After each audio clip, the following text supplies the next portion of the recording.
नमस्कार मु स्वागत करुच्ची मो चैनल आउ एक वीडियो को चलतु आज दीपर खाइबार मु कौन कौन बनाऊँगी देखा। ये फूलकोबी तरकारी कर मसला कटुची टमाटो देदेली फूलकोबी आलू को भाजी रखी देदेली मटर छुई छड़े रखीदेली कि मटर देदेली तरकारी बसई देकी आसिली पिता शाग काटी आज पिता शाग करी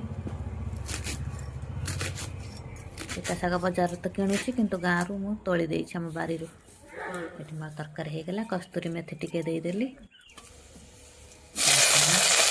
बैगण देकी पिता शाग भाजी लंका रसुण देकी बैगण बैगण लाल पड़गले हाथ काटिक रखी देदेली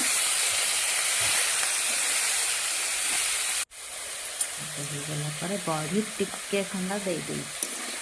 चूरी की बड़ी देवे भल लगे पिता शागर बड़ी चढ़ी ये गला मोर पिता शाग चढ़ी। नमस्कार रही बाय बाय।